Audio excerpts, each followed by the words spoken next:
In a quiet town in Wales, two girls sat in silence. They barely spoke to anyone, not to their teachers, not to their classmates, not even to their parents. But to each other, they spoke endlessly in a language only they understood. This is the true story of June and Jennifer Gibbons, the silent twins. A tale of isolation, obsession, and an ending that no one saw coming. June and Jennifer Gibbons were born on April 11, 1963, in the British Military Hospital in Aden, Yemen. Their parents, Gloria and Aubrey Gibbons, were originally from Barbados. Um, Honestly, I don't know where that is.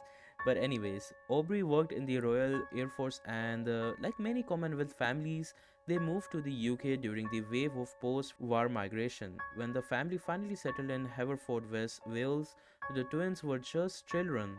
But almost immediately, things were different. The girls were extremely close, inseparable, even to the point that their behavior started to worry their parents and teachers.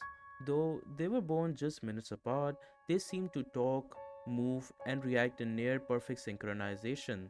But the most disturbing part was their silence. They refused to speak to anyone else but each other. And even when they spoke to each other, it was in a fast, rhythmic, unintelligible language that no one could understand. Now, this language wasn't just English spoken in a funny accent, it was an entirely modified dialect, a mix of barbarian slang and code only they could decipher. Psychologists would later call it Edoglossia, a secret language between twins. But this was more than just play, it was a wall they built between themselves and the world. As the twins entered school, the problem only got worse. They were bullied and alienated. Being the only black children in predominantly white school made them stand out, but their silence made them targets. They were seen as weird or creepy.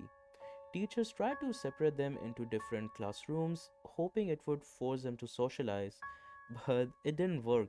Instead, both girls shut down completely.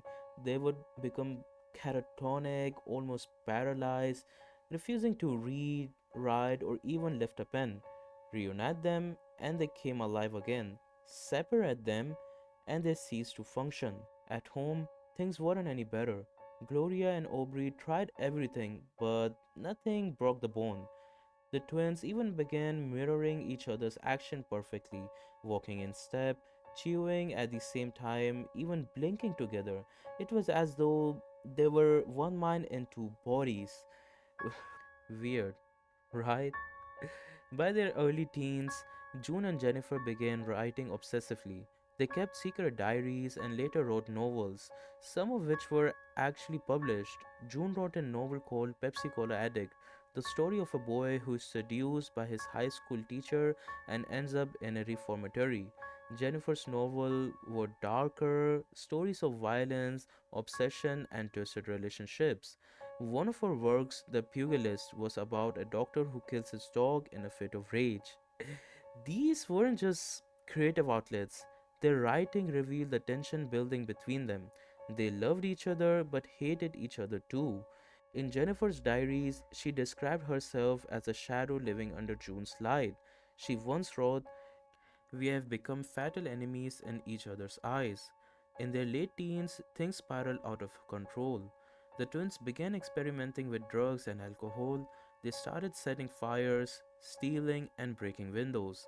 Eventually, they were arrested for a string of arsons and petty crimes, but instead of prison, the court sent them to Broadmoor Hospital, one of the most infamous high security psychiatric hospitals in the UK. They were only 19 years old and they would remain there for 11 years. Inside Broadmoor, they were kept in separate rooms, monitored 24/7, given heavy medications. Doctors again tried to separate them to see if one could function without the other, but their bond only deepened. In interviews, they described it as a curse. One psychiatrist noted they wanted to live, but not if the other one did. At some point in their 20s, the twins made a secret pact.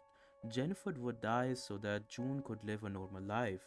Nobody believed them, not the doctors, not even their own parents, but they repeated it again and again. One of them had to go.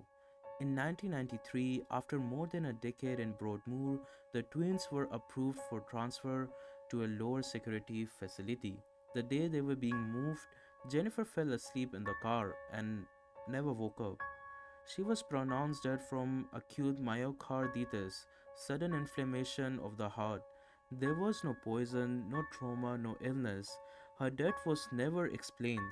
June was devastated, but also free. For the first time, she spoke to the doctors, to the journalists, and to the world.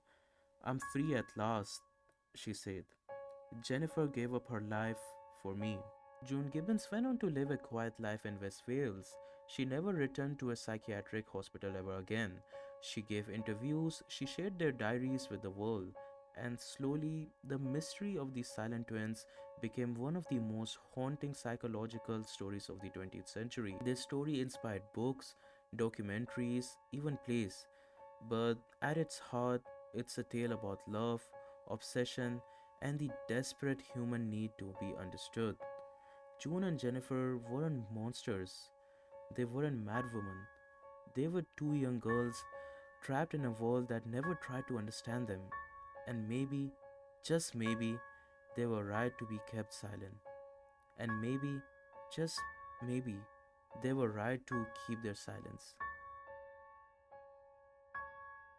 If you found this story disturbing and fascinating, make sure to subscribe and stay tuned because in the next video, we will be diving into another eerie mystery, The Man from Torrid. But this won't be like any other version you have heard before. I'll show you the missing links everyone else ignored. So until then, stay tuned.